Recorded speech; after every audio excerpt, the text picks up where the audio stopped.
Hey there, all you Wilton Vise fans.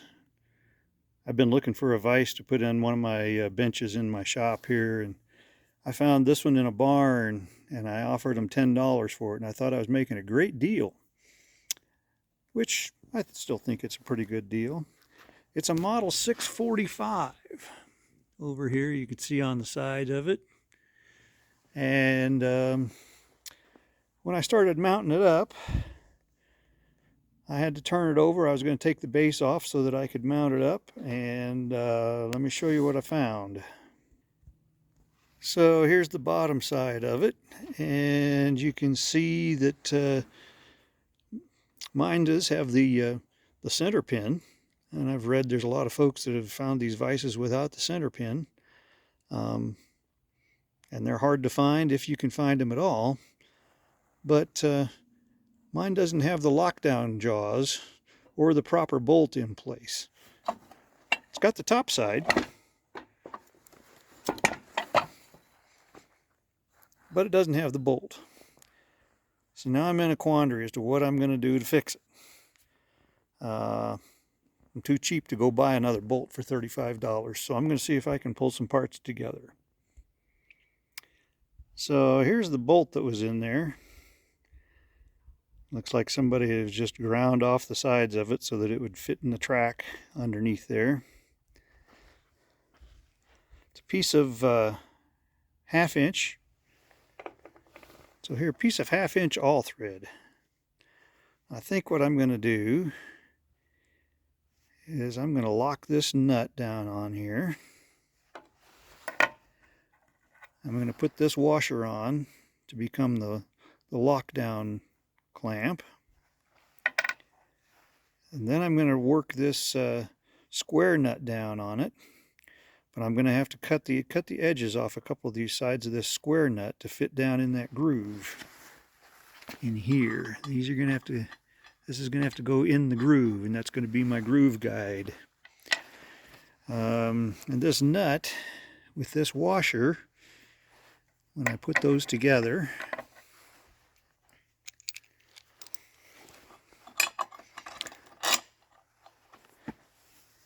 they're just a little too long, so I'm going to have to cut the end of that off too. And this is why I need to have a vise, because what I end up doing is I end up clamping stuff down here in the jaws of this workmate, and that becomes my vise, which is what it's going to be right now as I get started on this thing. So here I am. I've got it clamped into my got this bolt clamped into my workmate. I'm going to start off with a cutoff disc and see if that works a little easier than just trying to flat grind it down, because I got to come clear down to this little wear, or the little bevel on the edge. I've got my safety glasses and my earplugs here, because this is going to get noisy and sparks are going to fly. And I'm not going to video that because I only got 2 hands. So the first cutoff went pretty quick, but still got about a 1/16 of an inch there that will be catching on my workbench or on the underneath as I try to rotate this thing around. So I got to do a little more work on it. I'll put the flat grinder on, and we'll grind on it a little bit rather than try to cut that. That's just pretty thin. Okay, looks like I got good clearance here now. So step 1's done. You'll notice here in this bolt, see these little nicks and holes in there. This was previously used by someone to lock that bolt, that nut in place on that all thread, to kind of make a bolt out of it. So I'm going to take advantage of that. Now, I got to get the flat sides. I got to flatten 2 sides of this down. I have to work on that. I'll let you know here in just a minute how I'm going to do that. So I started with the cutoff wheel, and I got the rough cut kind of done, but you see the sides aren't perfectly vertical, and it doesn't quite fit. So I'm going to go ahead and put the grinding wheel back on and try to even those sides up a little bit, flatten them out, and see if I can't get that to fit right down in there. Okay, well, with the grinder I got it flattened out so that it kind of fits down in there, but now it's longer than the radius of the bend here in the groove. So I need to knock some radius off those corners to get it to fit back down in there a little better. And then I realized that for what I'm doing, even though the vise isn't anchored down here, it's heavy enough for me to be using it rather than burning up the wooden table I got here. Okay, I've got the curvature on that nut worn down. I've done a lot of grinding and a lot of filing to get it curved, and I can put it here in the groove, and you can see that it'll slide all the way around, so it ought to work okay for that. Now the only thing I find is that the nut is about a 1/16 of an inch too thick for the groove, so I'm going to have to take some of the off the end of the nut here, about a 1/16 of an inch, and so I'll get after that here for a minute. So I've got it set up here in the vise,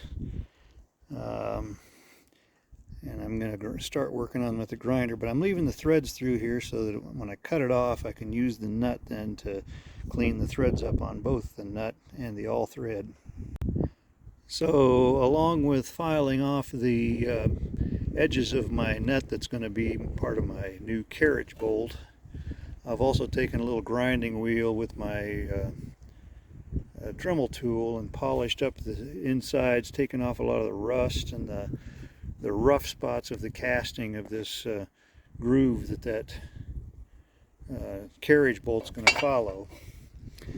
And for those of you who have one of these 645s but you don't have the center bolt, you know, this is what it looks like.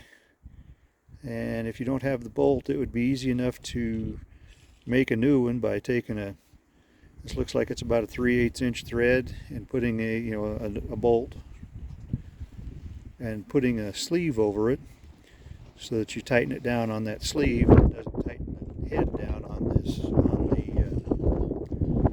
part of the vise there on the platform here. Okay, so here's my carriage bolt with the curvature to go in the slot, and the big washer is going to be my locking jaw. So when I put it through the hole here, and the vise will be able to turn, that's going to hold it in place so it won't turn. Now all I got to do is I've got to figure out how long it needs to be and get that cut off so that it's not too long for the handle that goes on the top. So as you can see there, the all thread's a little bit too long, and it looks like if I cut it off there kind of at that little dirty spot down below the knob on the lever, it ought to be just about right to give me plenty of threads for a good grip and still have enough space that it doesn't run into the tightening arm. Okay, so I've got it cut off here, and you see I put this extra nut on to use to chase the threads after the cut. They're all cleaned up, so I can put it back together and let's see if it... Okay, so here I have my homemade carriage bolt that will hold in for the clamp. I had to flatten off this top side a little bit where it's going to rub on the underneath side there. I got it all bolted up together and it wouldn't turn because that was riding against the edge of the bottom plate. I'll show you here. Okay, so here I've got it assembled. Got my bolt through there. I've got it locked in. I can lock it in place. The base won't turn.